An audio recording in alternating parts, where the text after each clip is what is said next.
በኢትዮጵያ የጤናው ዘርፍ ካለበት ጥገኝነት ወጥቶ በራሱ አቅምና ዕውቀት ለመቆም የጀመረው ታላቅ ጉዞ በምርምርና ቴክኖሎጂ ሽግግር ረገድ አዲስና ብሩህ ምዕራፍ ከፍቷል። ከውጭ የሚገቡ የሕክምና ግብዓቶችንና ጽንሰ ሀሳቦችን ብቻ ከመጠበቅ ይልቅ የሀገር በቀል የምርምር ተቋማትን በማጠናከርና ባለሙያዎችን በማፍራት ረገድ የተከናወኑ ተግባራት ተስፋ ሰጪ እምርታዎችን እያስመዘገቡ ይገኛሉ። ይህ አቅም ከተፈጠረባቸው ተቋማት መካከል ደግሞ በጤናው ዘርፍ ጥናትና ምርምሮችን በማከናወን ጤናማ ማህበረሰብን በማፍራት 100 ዓመታትን ያስቆጠረው የኢትዮጵያ የህብረተሰብ ጤና ኢንስቲትዩት ዋነኛ ተጠቃሽ ነው።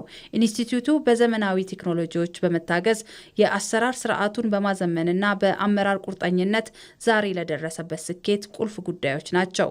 የኢትዮጵያ የህብረተሰብ ጤና ኢንስቲትዩት ዋና ዳይሬክተር ዶክተር መሳይ ኃይሉ ኢንስቲትዩቱ በየወቅቱ የሚከሰቱ የጤና ችግሮችን ለመቋቋምና ተገቢውን ምላሽ ለመስጠት በርካታ ተግባራትን ሲሰራ መቆየቱን አንስተዋል።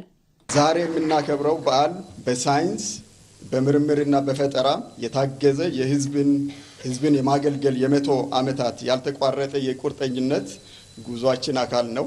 ባለፈው ምዕተ ዓመት የኢትዮጵያ የህብረተሰብ ጤና ኢንስቲትዩት በየወቅቱ የተከሰቱ ልዩ የጤና ተግዳሮቶችን ለመቋቋምና ተገቢውን ምላሽ ለመስጠት በተለያዩ የሪፎርምና የትራንስፎርሜሽን ሂደቶች ውስጥ በማለፍ አሁን ያለበት ደረጃ ላይ ለመድረስ ችሏል።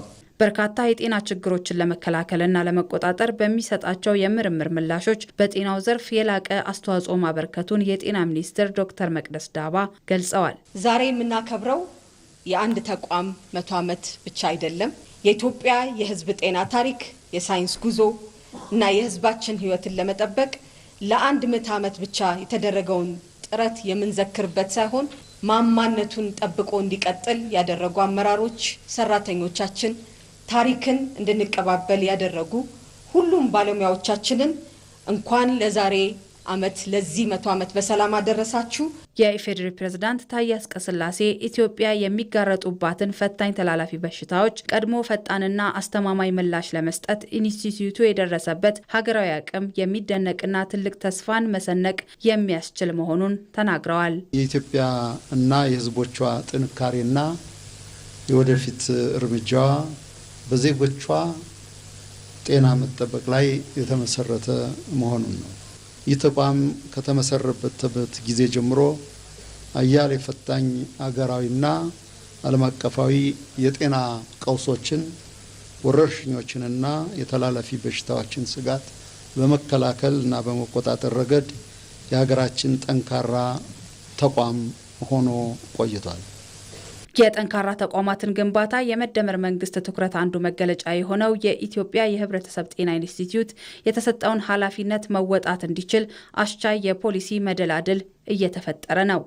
ኢንስቲትዩቱ ያለፉትን ስኬቶች መሰረት በማድረግ በቀጣዩ 100 ዓመት ይበልጥ ውጤታማና ተወዳዳሪ ሆኖ እንዲቀጥል መላው አመራርና ሰራተኛ የሳይንሳዊ ምርምር ብቃቱን በማጎልበት የህብረተሰብ ጤና አደጋዎች የመከላከል ዝግጁነትና ምላሽ የመስጠት አቅምን ማሳደግ ነው። ሁለተኛ፣ የዘመናዊ ቴክኖሎጂ ውጤቶችን ፈጣን ግስጋሴና ትሩፋት በመጠቀም የዲጂታል ጤና መረጃ አያያዝና ትንተናን በማላመድ እና በማዘመን የበሽታዎችን ስርጭት አስቀድሞ መተንበይ የሚያስችል ዘመናዊ ፈጣን ስርዓት ማጠናቀርና በየደረጃው ተደራሽ ማድረግ ያስፈልጋል። ኢንስቲትዩቱ በአሁኑ ወቅት ዓለም አቀፍ ደረጃውን የጠበቀ የላቦራቶሪ ምርመራ ስርዓትን በመዘርጋትና ሰው ሰራሽ አስተውሎትን በመጠቀም ወረርሽኞችን አስቀድሞ የመተንበይ አቅም በመገንባት ላይ ነው።